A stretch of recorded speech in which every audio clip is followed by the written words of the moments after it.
Hello everyone, today we are going to start one of the series for our channel which is regarding solar system designing.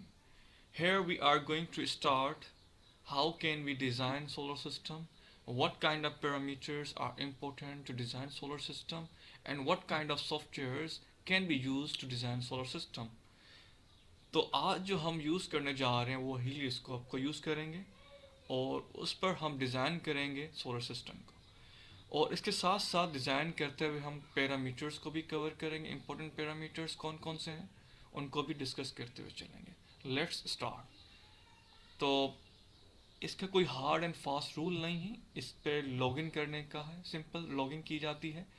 आप ये कोई software नहीं है जिसको install करने की ज़रूरत है कंप्यूटर के अंदर, ये सर्वर पर ही चलता है, यानी ब्राउज़र पर ही इसे यूज़ किया जाता है। तो हम चलते हैं, सबसे पहले देखते हैं कि न्यू प्रोजेक्ट। आपके पास जब आप इस पर लॉगिन हो जाएंगे तो आपके पास कुछ इस तरह की स्क्रीन दिखेगी जिसके अंदर आपके पास न्यू प्रोजेक्ट का ऑप्शन होगा। जब इसको क्लिक करेंगे तो आपके पास कुछ इस तरह की स्क्रीन आ जाती है।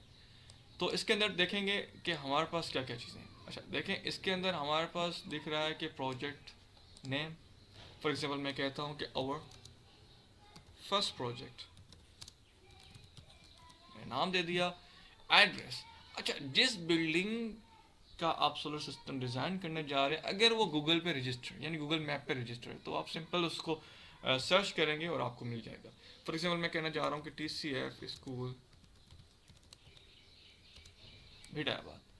मैंने देखा कि ये मुझे एक बिल्डिंग है जो कि मेरे एरिया में पाई जाती है। तो यहाँ पर एक सोलर सिस्टम की बिल्डिंग है, सोलर सिस्टम डिज़ाइन करने के लिए मैंने चूज़ की ये बिल्डिंग। ठीक है जनाब। इसका और एक और तरीका भी है, हम अक्सर व्हाट्सएप पे सिर्फ लोकेशन शेयर करते हैं।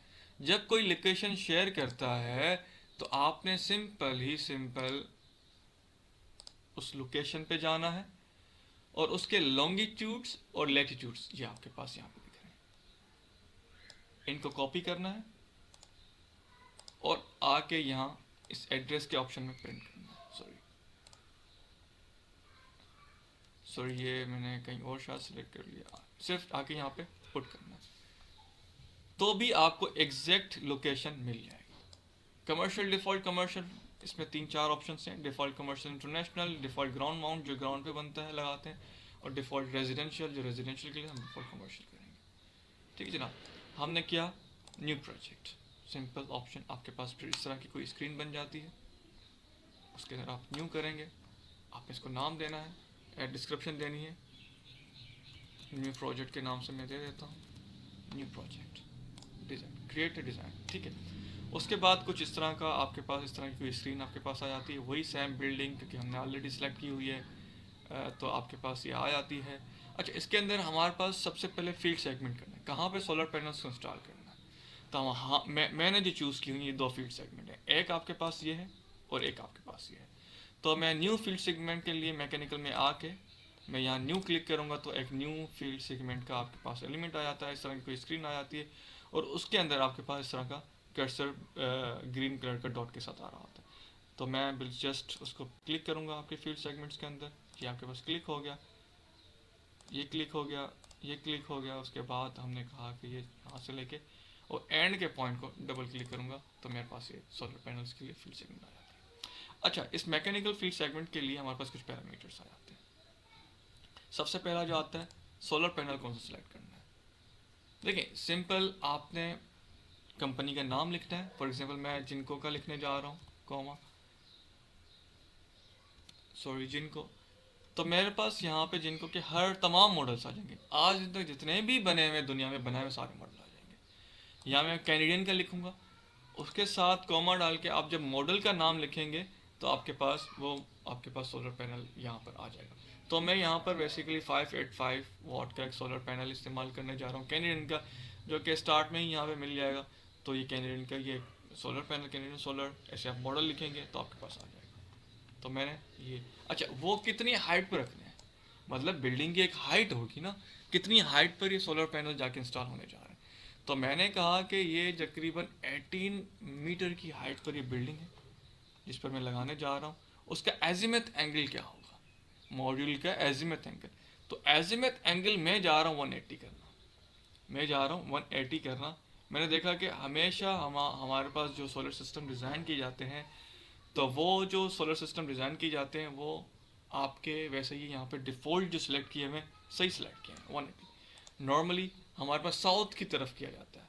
देखेंगे यहाँ पर आपके पास दिखा रहा है कि नॉर्थ किस तरफ है, मतलब मेरा नॉर्थ इस तरफ है तो मेरा साउथ इस तरफ होगा, तो दिख रहा है। तो मैं अगर इसको मैं कहूँ क्लिक करके यहाँ पे लेफ़्ट क्लिक करके सॉरी इस फील्ड सेगमेंट में जाके और मैं यहाँ लेफ्ट क्लिक करता हूँ, align to click, module align हो जाता है और मैं कहना चाहता हूँ 183, बिल्कुल साउथ में मेरे पास सोलर सिस्टम होने चाहिए। ठीक है जनाब। उसके बाद मैंने कहा कि ये जो मेरे पास फिक्स्ड टिल्ट रैकिंग है, अच्छा इसके अंदर कुछ स्टाइल्स हैं सोलर सिस्टम इंस्टॉल करने के लिए। एक तो फिक्स्ड टिल्ट रैकिंग का दिया हुआ है, फ्लैश माउंट रैकिंग का दिया हुआ है, ईस्ट वेस्ट। हम इसको अब देख लेते हैं। फिक्स्ड टिल्ट रैकिंग जो कि बहुत ही नॉर्मल है, हर कोई घरों में लगा होता है फिक्स्ड टिल्ट रैकिंग के नाम से।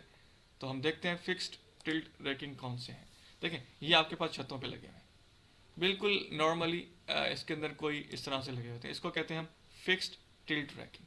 अच्छा इसके साथ हमारे पास देखेंगे कि फिक्स्ड टिल्ट रैकिंग में मुनासिब है या कोई और। हम देख रहे हैं कि फिक्स्ड टिल्ट में हमारे पास कुछ मॉड्यूल्स इस तरह से दिख रहे हैं 3D। अच्छा शिफ्ट दबा के जब आप अपने कर्सर को मूव करेंगे तो आपके पास यहाँ 3D की फॉर्म में आपके पास दिख रहा होगा। और इसके साथ अगर मैं जा रहा हूँ आपके पास फ्लैश माउंटेड में, फ्लैश माउंटेड को इस तरह के दिखते हैं, फ्लैश माउंटेड। मैं सर्च कर लेता हूँ फ्लैश माउंटेड।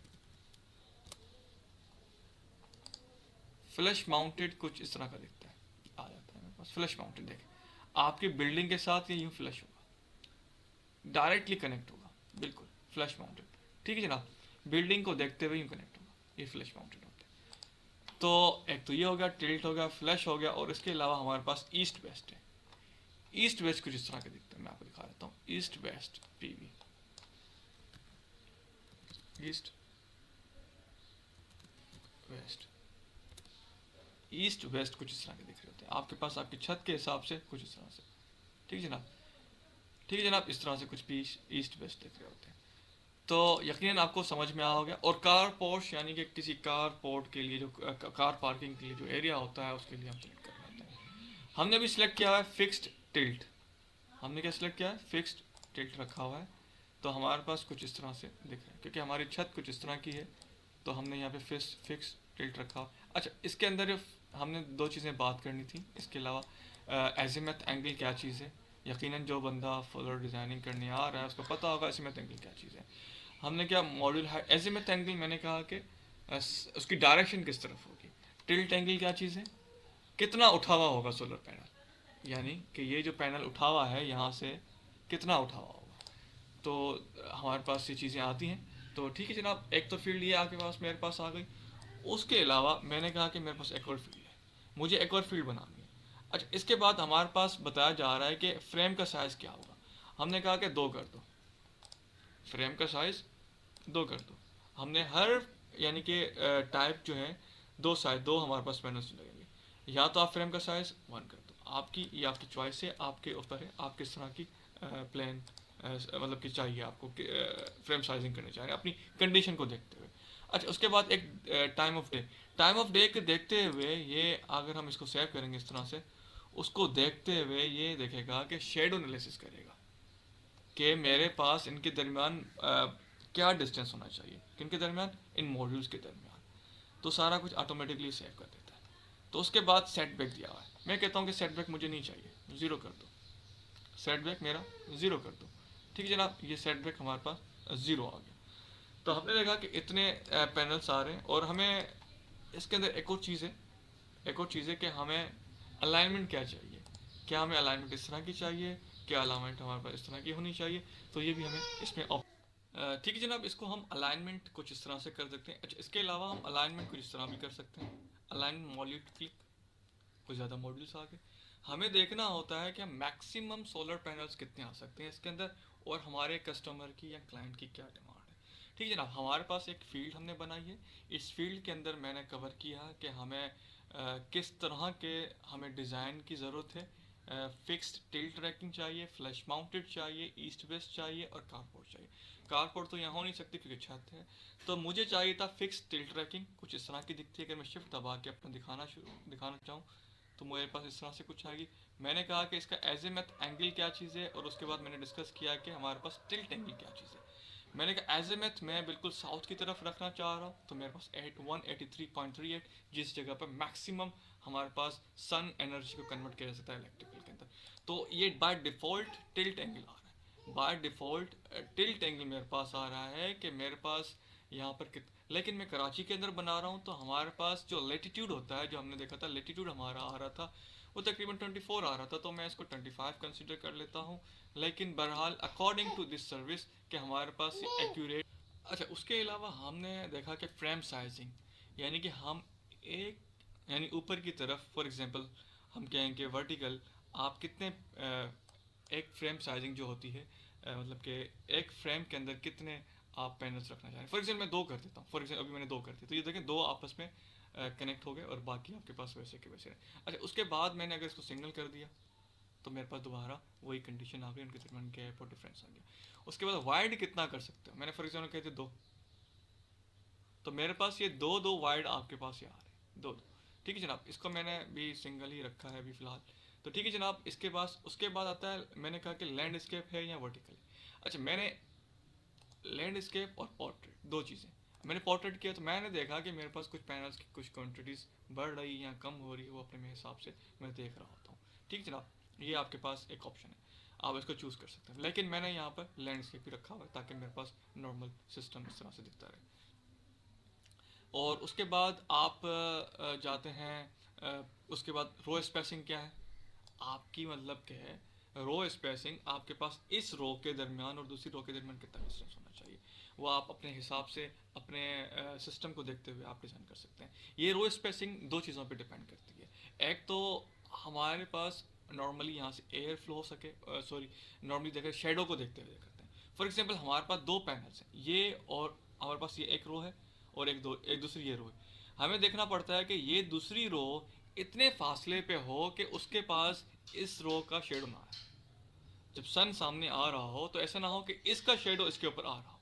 इसको अवॉइड करने के लिए हम इसको रो स्पेसिंग डालनी पड़ती है, इसको देखते हुए डालनी पड़ती है कि कितनी हमें रो स्पेसिंग रखनी चाहिए। तो बहरहाल अभी हम देखेंगे शेडो एनालिसिस, तो उसके अंदर क्या हमने रो स्पेसिंग सही रखी है कि नहीं रखी। बहरहाल अभी तक फ़िलहाल नॉर्मल चल रहा है। उसके बाद हमने देखा कि मॉड्यूल स्पेस, नॉर्मली हम मॉड्यूल्स के दरमियान जो हमारे पास एक डिफरेंस गैप होता है हर मॉड्यूल टू मॉड्यूल, वो तकरीबन 4 इंच होता है, तो वो मैंने यहाँ पर सेट किया हुआ है। ठीक है जनाब, उसके बाद मैंने यहाँ पर आते हुए आने के साथ साथ मैंने देखा सेट बैक, यानी कि आपका इस दीवार से कितना पीछे होना चाहिए। मैंने कहा कि मुझे ज़ीरो चाहिए, मुझे कोई सेट बैक नहीं चाहिए, मेरे पास आसपास कोई बिल्डिंग नहीं है तो मुझे कोई ज़रूरत नहीं, तो मैंने इसको कोई सेट बैक नहीं। अच्छा, इसके बाद एक और चीज़ हमारे पास आ जाती है यहाँ पे अलाइनमेंट। मैंने फ़िलहाल अपनी अलाइनमेंट नॉर्मली रखी हुई है, अपने लेफ़्ट क्लिक करके सेट बाय एजीमुथ भी कर दिया और उसके बाद हमने अलाइनमेंट भी इसकी सेट कर दी थी। अच्छा, उसके बाद इसके अंदर ये तमाम चीज़ें मैकेनिकल्स में आ गई, ये मोस्ट इंपॉर्टेंट चीज़ें। उसके बाद एक टाइम ऑफ डे शायद मैंने डिस्कस किया है कि नहीं किया, इसको देखते हुए हम आप ऑटोमेटिकली सारी चीज़ें सेट कर देते हैं, कर दी। ठीक है जनाब, हमने ये भी कर दी। अच्छा, उसके बाद आता है कीप आउट। अच्छा, हमें कौन से एरियाज़ हैं, जैसे कि मेरे पास एक एरिया यहाँ पर मैं अगर अपने एरिया को बंद करूँ तो मेरे पास यहाँ पे टैंकी दिख रही है, ये मैं बराह रास्त बिल्डिंग देख के आया हूँ तो मुझे पता है यहाँ पे एक टैंक है, या फिर यहाँ पे एक टैंक होने की वजह से यहाँ पे शेड आएगा। तो मैं इस एरिया पे तो मैं सोलर पैनल्स नहीं लगा सकता। अगर पैनल्स लगा भी लिए और दूसरा इसके साथ साथ लगा नहीं सकता, दूसरा इसके आसपास शेडो भी आ रहा होगा, यानी आपके पास जब सन की रोशनी इसके ऊपर पड़ेगी तो इसका शेडो बनेगा, और शेडो जब आपके पास सोलर पैनल से बनता है तो बहुत ज़्यादा लॉसेस होते हैं। तो इस एरिया को हमें आउट करना है, तो हमने कहा कि कुछ ये पूरा एरिया है, हमने कहा कि ये पूरा एरिया है जो कि हमें आउट करना है। ठीक है जनाब, और इसकी हाइट कितनी होगी, हमने कहा भाई सेट बैक तकरीबन वही 0.2 कर लेते हैं, और हाइट इसकी हम कर देते हैं कि तकरीबन 2 फीट, ये भी हम कर लेते हैं कि 0.2 ही कर लेते हैं, इसको देखते हैं क्या आ रहा है। ठीक है जनाब, हमारे पास अब देखेंगे कि 3D करके तो हमारे पास कुछ इस तरह का बन रहा है। इसकी कोई हाइट नहीं दिखी, इतनी ज़्यादा हाइट नहीं आई इसकी। बहरहाल मैं इसको दोबारा हाइट सेट कर लेता हूँ कि टैंक का तकरीबन हमारी हाइट होती है 6 फीट की। 6 फीट होता है टैंक की हाइट। तो हम कह सकते हैं कि 6 फीट को हम डिवाइड कर सकते हैं, डिवाइड बाय 3.2, तो हम कह सकते हैं कि 1.8 मीटर्स। तो हमने क्या इसकी हाइट होती है 1.8 मीटर्स की हमारी टैंक के लिए। ठीक है जनाब, अभी हमारे पास कुछ ये हाइट दिख रही होगी। हाँ, अब हमारे पास ये टैंक की हाइट दिख रही है कि हमारे पास टैंक, एक तो और सेटिंग होती है इसके अंदर, मैं देखता हुआ जाऊँ कि मेरे कुछ ये कर्सर के जो पॉइंट्स हैं कुछ ज़्यादा बड़े दिख रहे हैं, तो मैं इसको छोटा कर देता हूँ। ठीक है जनाब, ये मेरे पास कुछ इस तरह की मेरी टैंक डिज़ाइन हो गई 3D में। मैं देख रहा हूँ उसको शिफ्ट दबा के। ठीक है जनाब, और उसका मैंने सेट बैक जो सेट किया हुआ है वो भी मेरे पास, इसका शेडो देखें, शेडो भी इसका दिख रहा है हमारे पास, ये शेडो या ये इसका शेडो आ रहा है। ठीक है जनाब, इसका मतलब मुझे यहाँ पर पैनल्स नहीं रखते। मैंने कहा कि keep out from shaded area. 10 बजे से 2 बजे के दरमियान जो यहाँ पे शेडेड एरिया में हमारे पास आ रहे हैं, तो हमने कहा उसको कीप आउट कर दो, उसकी पैनल्स जो है ना वहाँ से हटा दो। ठीक है जनाब, उसके बाद हम आते हैं इलेक्ट्रिकल पे। एक तो मैकेनिकल में ये आ गया। ठीक है जनाब, उसके बाद हम अगर दूसरा एरिया एक फीड सेगमेंट बनाना चाहें उसके लिए क्या करें, तो हम दोबारा एक नई फीड सेगमेंट सेलेक्ट कर लेते हैं। तो हमने कहा कि यहाँ से लेके ये एरिया है फीड सेगमेंट का, हमने कहा जी जनाब ये एरिया है, और चलते हुए यहाँ तक। ठीक है जनाब, ये हमारे पास एक और एरिया। अच्छा, इस एरिया के अंदर भी हमारे पास दोबारा हम अपने पैनल्स वगैरह सारे सेलेक्ट कर सकते हैं।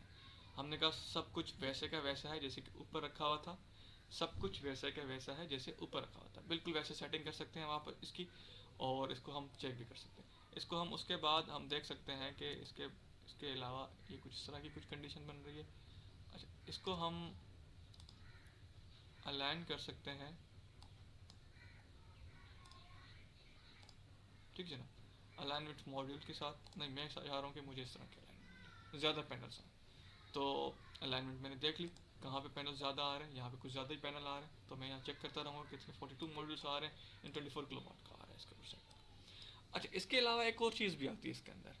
इसके अंदर एक और चीज़ आती है कि आप कीप आउट में जाएंगे तो मुझे फॉर एग्जांपल मैं कह रहा हूँ, मुझे तो वैसे इनमें, क्योंकि मेरे पास ये जो टाइप है मैकेनिकल मैंने सेलेक्ट की हुई है, यहाँ पर मेरे पास आई हुई है फिक्स्ड टिल्ट ट्रैकिंग है, तो मुझे वॉश करने के लिए यहाँ से यूँ जाने के लिए पाइप लेके जाने के लिए वॉश करने के लिए मेरे स्पेस चाहिए होगी, या मेरी किसी भी टाइप के, चाहे वो फिक्स टिल्ट हो, फ्लैश माउंटेड है, ईस्ट वेस्ट हो, मुझे वॉश तो करने पैनल्स, मट्टी आ जाती है हर हफ्ते में वॉश करने होते हैं।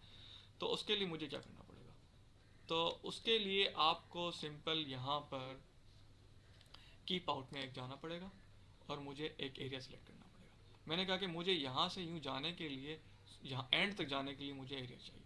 तो मैंने सिंपल क्या किया, ये मेरा स्पेस से आने जाने का यहाँ से रास्ता है, मैंने यहाँ से सिलेक्ट किया इस फीड सेगमेंट के अंदर, और यहाँ पे जाके, बल्कि मुझे यहाँ तक चाहिए क्योंकि यहाँ पहुँचूंगा तो ऑटोमेटिकली दूसरी पैनल्स भी साफ़ होना शुरू हो जाएंगे। डबल क्लिक करूँगा तो मेरा पूरा एरिया चला गया, लेकिन मेरे पैनल्स ज़्यादा जा रहे हैं। तो मैं क्या करूँगा, दोबारा वापस कंडीशन में, तो मैं सेंटर की जगह पे मैं चाह रहा हूँ कि मेरा एरिया जो है फील्ड सेगमेंट का यहाँ से चला जाए। ठीक है जनाब, ये मेरे पास कुछ फील्ड सेगमेंट का एरिया, इसलिए पता नहीं क्या वजह है फील्ड सेगमेंट। अच्छा, मैं कहता हूँ कि इसको 0 रख लो और इसको भी 0 रख लो। उसकी वजह ये इसलिए दिखा रहा था कि फील्ड सेगमेंट इतनी हाइट पर बना रहा हूँ मैं, मतलब कि सॉरी कीप आउट कर रहा हूँ, तो मैंने 0 पे रखा, जस्ट मुझे एरिया चाहिए था। तो उसके बाद मैंने कहा कि ठीक है जनाब, मैंने ये आपको एरिया को क्लीन करने का मतलब कि स्पेस निकालने का एक तरीका बताया। उसके अलावा मुझे एक एरिया चाहिए यहाँ पर, मैं गया यहाँ से लेके यहाँ तक कर लिया। ठीक है जनाब, ये भी एक एरिया मेरा यहाँ से वॉश करने के लिए, पैनल्स को वॉश करने के लिए मुझे एरिया चाहिए। अच्छा, उसके बाद हमारे पास इलेक्ट्रिकल आ जाता है। ठीक है, इलेक्ट्रिकल के अंदर हमारे पास क्या दिखा रहा है, डीसी नेम प्लेट, यानी तकरीबन 50 किलोवाट का 49.1 किलोवाट का एक पूरा सिस्टम चला हुआ है। और इसके अंदर डिफ़ॉल्ट उसने कहा है कि मेरे पास दो, हमारे पास ये मैंने कहा है, इसने कहा है कि 24 किलोवाट के दो इन्होंने सिलेक्ट किया। हमेशा अपने पैनल्स जो है ना, सॉरी इन्वर्टर्स जो हैं, कोशिश करेंगे तोड़ के रखें। फॉर एग्जाम्पल 50 किलोवाट का तो मैंने दो लगा दिए, रिडंडेंसी कायम होती है, अगर खुदा ना खास्ता एक ख़राब हो जाता है तो दूसरा काम करता रहे, जब तक वो दूसरा मेंटेनेंस हो जाए उसकी, तो तब तक वो चलता रहे। अगर एक ही होगा वो ख़राब हो जाएगा तो पूरा सिस्टम हमारा हाईजेक हो जाएगा और काम परफॉर्मेंस हमारी 0 की तरफ चली जाएगी। तो ये बता रहा है कि हमने इनको ऑटोमेटिकली दौड़ दिया। अच्छा, इसके बाद हम ऑटोमेटिकली इसको हम चेक भी कर सकते हैं। हमने क्या पिक इन्वर्टर काउंट ऑटोमेटिकली। जब आप इसको सिलेक्ट करेंगे तो 1.25, ये बिल्कुल करेक्ट है। हमारे पास हमेशा हमारा NEC का लॉ कहता है कि आपके सोलर पैनल्स की जो रेटेड पावर है और इन्वर्टर की जो रेटेड पावर है उसके दरमियान का जो रेशो आ रहा है 1.25, वो क्या कहते हैं 0.8 से लेके 1.2 तक आना चाहिए, 1.25 तक आना चाहिए। तो हमारे पास 1.25 इनफ है, बेहतरीन। यानी कि हमारा इन्वर्टर की जो साइज़ है 50 किलोवाट है, लेकिन हमारे जो पैनल्स हैं वो तकरीबन हमारे पास आ रहे हैं 49.1 किलो। ठीक है, 1.2 का ही हमारे पास DC टू AC रेशो आ गया, ये बिल्कुल एक्यूरेट, करेक्ट, नो प्रॉब्लम। उसके बाद अगर हमारे पास ये चीज़ें हमने कलेक्ट कर ली हैं, अच्छा इसके अंदर हम सेट कर सकते हैं कि हमारे सोलर पैनल कहाँ लगाने चाह रहे हैं। हम चाह रहे हैं कि हमारे पास सोलर इन्वर्टर दोनों इसी जगह पे आ जाए। तो इसके अलावा हम यहाँ पे देख सकते हैं कि सोलर सिस्टम की जो AC DC हमारे पास ये इन्वर्टर, ये हमारे पास जो AC टू DC कन्वर्जन आ रहा है, दिखा रहा है, ये सिर्फ इन्वर्टर्स आ गए। अच्छा, इन इन्वर्टर्स को हम अपनी अपनी पसंदीदा जगह पर ही हम सेट कर सकते हैं, इससे हमें केबल्स वगैरह के साइजेस पता चलते हैं, लेंथ पता चल रही होती है। ठीक है जनाब, ये हमारे पास हमने इसको यहाँ पे दोनों को एक ही जगह पे हमने सेलेक्ट कर दिया कि सोलर इन्वर्टर कहाँ लगेंगे। इसके अलावा हम इसकी SLD भी देख सकते हैं, यानी सिंगल लाइन डायग्राम दे सकते हैं कि किस तरह से हमारे पास हमारी सिंगल लाइन हमारे पास टोटल स्ट्रिंग्स ये बता रहा है कि हमारे पास स्ट्रिंग्स क्या चीज़ है। मैं उम्मीद करता हूँ आपको पता होगा। टोटल स्ट्रिंग्स बता रहा है 3 है, और हमारे पता रहा मॉड्यूल हमारे पास कितने हैं 42 है। तो 3 स्ट्रिंग्स हैं और 42 मॉड्यूल्स हैं। तो ये आपके पास डिस्कनेक्टर है, ये NEC भी कहता है कि हमारे पास डिस्कनेक्टर का होना लाजमी है। कल को हमें मेंटेनेंस करनी हो सोलर इन्वर्टर की, तो कम से कम इसको हम डिस्कनेक्ट करके हम इसको इन्वर्टर को साइड पे करके हम इसको हम मेंटेनेंस कर देख सकते हैं। इस तरह से अगर हम इन्वर्टर को डिस्कनेक्ट करके हम सोलर पैनल्स की भी हम मेंटेनेंस कर सकते हैं। तो ये NEC कहता है, ये बाय लॉज है। उसके अलावा हमारे पास बता रहा है कि 2 सर्किट इंटरकनेक्टेड, यानी कि हमारे पास 2 इन्वर्टर्स हैं, हमने 2 इन्वर्टर सेलेक्ट किए हुए। तो 2 इन्वर्टर्स की जो केबल्स आएंगी, तो यहाँ पे 2 ब्रेकर्स हैं और दोनों हमारे पास एक DB बनेगी, यहाँ पे हमारे पास ये कनेक्ट होंगे। और उसके बाद हमारे पास ऐसी डिस्कनेक्ट होगा। ये NEC भी कहता है कि ऐसी साइड भी हमारे पास डिस्कनेक्टर लगा हो, और उसके बाद सर्विस पैनल और उसके बाद मीटर के थ्रू ग्रिड के साथ कनेक्ट हो जाता है। ये हमारे पास ऑन ग्रिड सिस्टम की हम डिजाइनिंग कर रहे हैं। ठीक है जनाब, उसके बाद हमने कहा कि ठीक है सब चीज़ें आपकी ठीक है। इसने कहा कि टारगेट रेंज क्या है मॉड्यूल्स की। हम सोलर इन्वर्टर को देखते हुए इसने ऑटोमेटिकली सिलेक्ट कर लिया कि 4 से 18 तक सीरीज में हम मॉड्यूल्स लगा सकते हैं। 4 से 18 तक मॉड्यूल्स लगा सकते हैं। इन्होंने क्या किया है कि मॉड्यूल काउंट कितने हैं हमारे पास, कितने हैं 42 हैं टोटल मॉड्यूल्स हमारे पास 42 लगे हुए हैं। उसके साथ साथ हम देख भी सकते हैं इसके अंदर तकरीबन 28 एक फील्ड सेगमेंट में है, दूसरी सेगमेंट में 21 है। तो ओवरऑल हमारे पास कितने 42 ही हैं हमारे पास मॉड्यूल्स। तो इन्होंने टोटल स्ट्रिंग्स 3 बना लिए। अच्छा ठीक, देखें हमारे पास इन्होंने कहा कि हम कहते हैं कि 14, हमने कहा कि हर एक स्ट्रिंग के अंदर 14 सीरीज के अंदर हमने लगा दी क्या पैनल्स। सीरीज के अंदर 14 एक लगा दी, 14 दूसरे लगा लिया, 14 3।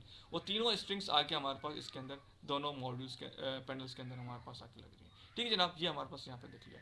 उसके बाद हमारे पास सेट कर सकते हैं, हम इसको देख सकते हैं कि हमारे पास मैक्सिमम जो हमारे पास कहा जा रहा है कि 18 तक जा सकता है। तो हमने देखा कि मैक्सिमम हमारे पास जो इन्वर्टर की साइजेज हैं वो 985 तक हमारे पास वोल्टेज भी मैक्सिमम बन सकता है, ये भी हम इसमें देख सकते हैं।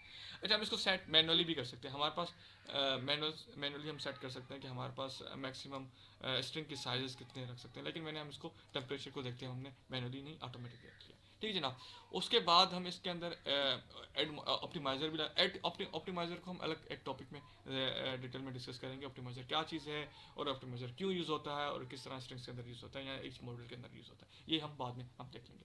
इसके अलावा हमारे पास हम शेडिंग एडवांस में जाके शेडिंग देख सकते हैं कि शेडिंग हमारे पास किस तरह की बन रही है। शेडिंग एनालिसिस क्या है, हमने कहा कि ignore row to row shading, ये हम नहीं कर सकते। हमने कहा कि कैलकुलेट करो शेडिंग, ये पूरी एनालाइज करके हमारे पास दिखा रहा है शेडिंग एनालिसिस। हमें बता रहा है कि शेडिंग लॉस हमारे पास 1.2, हमें NEC कहता है कि 5% तक कोई प्रॉब्लम नहीं होती। वैसे प्रॉब्लम होती है, लेकिन कहते कहा जाता है कि 5% तक इसको अंडर कंट्रोल करें। हमने कहते हैं कि हम इसको मजीद कम करना करेंगे तो हमारे दूसरे पैनल्स भी हमारे रिड्यूस करने पड़ेंगे, लेकिन हम कहते हैं कि ठीक है नो प्रॉब्लम 14%, इतना कोई इशू नहीं। हमने कहा मंथली दिखा दो हमें, इसने पूरा मंथ का PO दिखा दिया। शेडिंग PO का मतलब ये है कि डायरेक्ट जो टोटल लाइट पड़ रही है, यानी शेडिंग के अलावा जो लाइट पड़ेगी तो वो बनाएगा जनवरी के अंदर 12.4 मेगावाट आवर एनर्जी प्रोड्यूस करेगा। लेकिन शेडिंग होने की वजह से जो 1% जो 1.5% हमारी शेडिंग आ रही है उसकी वजह से तकरीबन 0.3 मेगावाट का हमारे पास लॉस आ रहा है पावर का। तो हमारे पास 97% आ जाती है हमारे पास शेडिंग की वजह से टोटल ओवरऑल जो जनवरी के अंदर प्रोड्यूस होगी। तो इतना हम बर्दाश्त कर सकते हैं। ठीक है जनाब, ये शेडिंग हमने एनालिसिस कर, शेडिंग कैसे बनती है। अच्छा, हम इसको सिंपल हम अभी इसको हम सेव एज कर सकते हैं, सेव एंड एग्जिट करेंगे और इसके बाद हम इसकी रिपोर्टिंग वगैरह भी देख लेंगे। ठीक है जनाब, इसके अंदर हम कंडीशन है, शेडिंग है, हम डायरेक्ट रिपोर्ट पे जाएंगे कि रिपोर्ट के लिए हम सिमुलेट करेंगे। अच्छा, रिपोर्टिंग में क्या आ सकता है, हमने जब इसको जस्ट हमने क्या कहते हैं सिमुलेट किया तो इसने हमें कुछ चीज़ें यहाँ पे रेशो देना शुरू कर दिया। हमें बता रहा है किलोवाट आवर टू रेशो दिखा रहा है किलोवाट आवर किलोवाट पीक, यानी ये क्या चीज़ है हम इसको बाद में डिस्कस करेंगे एक नई वीडियो के अंदर। परफॉर्मेंस रेशियो क्या चीज़ है, एनर्जी क्या चीज़ है, हम इसको डिस्कस करेंगे। हम इसकी पूरी रिपोर्ट को डिस्कस करेंगे। जब इसको क्लिक करेंगे तो हमारे पास पूरी रिपोर्ट आ जाती है कि कितनी एनर्जी प्रोड्यूस करेगा, किस कौन से लॉसेस और किस वजह से लॉसेस हो रहे हैं, सारे बता रहा है। और एरिडियंस पर किलोवाट पर मीटर स्क्वायर, ये सारी चीज़ें बता रही है। सारी डिटेल हम एक अलग से एक वीडियो बनाएंगे जिसके अंदर हमें पता चलेगा इसको रिपोर्ट को कैसे स्टडी किया जा सकता है। और इसके अलावा हम शेडिंग लॉसेस को देख सकते हैं, व्यू शेडिंग रिपोर्ट। अच्छा, रिपोर्ट भी बताएगा आपको, पूरी शेडिंग रिपोर्ट भी दिखा रहा होगा कि हमारे पास ग्रीन जोन है 100% है, नो प्रॉब्लम, इतनी हमारे पास शेडिंग का 93 तक ग्रीन रहता है, तो हमारे पास कोई शेडिंग का ऐसे सच कोई इशू नहीं है सिवाय इसके इन दो पैनल्स का हमारे पास इशू आ रहा है। तो हम इन दो पैनल्स को जाके हम डिलीट कर सकते हैं। हम इन दो पैनल्स को जाके हम डिलीट करेंगे ताकि हमारे पास शेडिंग लॉसेस और मजीद कम हो। तो हम जाके सिंपल हम देखेंगे कि ये दो पैनल्स जो थे हमारे पास प्रॉब्लम कर रहे हैं इसके अंदर। अब इसको आउट कैसे करेंगे, ये भी एक इशू है। कीप आउट में जाके अब इसको डबल क्लिक करें, सॉरी लेफ्ट क्लिक करें, लेफ्ट क्लिक करें, आपके पास क्या होगा कि सॉरी हमने गलत लेफ्ट क्लिक करेंगे इसको और लेफ्ट क्लिक इसको करेंगे। तो हमारे पास ये दोनों शेडिंग की वजह से हमें लॉस प्रोड्यूस कर रहे थे, तो हमने इनको रिमूव कर दिया। अच्छा, रिपोर्ट के अंदर दोबारा चले जाते हैं, दोबारा सिमुलेट करते हैं हमारे पास क्या कंडीशन बन रही है, क्या शेडिंग लॉसेस बढ़ गए या कम हो गए, तो हम देख लेते हैं। तो रिपोर्ट के अंदर दोबारा हम जाएंगे, तो रिपोर्ट के अंदर शेडिंग में गए, शेडिंग को दोबारा देखा हमने, तो देखें हमारे पास अभी एनालाइज कर रहा है कि शेडिंग हमारे पास बिल्कुल 100% हो गई, कोई शेडिंग लॉसेस नहीं आ रहा। थोड़े से हैं माइनर से, वो इग्नोर किए जा सकते हैं। हम इस शेडिंग रिपोर्ट को भी देखेंगे बाद में किस तरह से स्टडी किया जाता है, तो ये सारी चीज़ें हम इसको देखेंगे। बहरहाल अभी हम इस लेक्चर की जो पहली सीरीज़ है इसको हम एंड करते हैं। हम तमाम पैरामीटर्स रिपोर्ट के हम दूसरी वीडियो के अंदर हम डिस्कस करेंगे। Bundle of thanks for watching.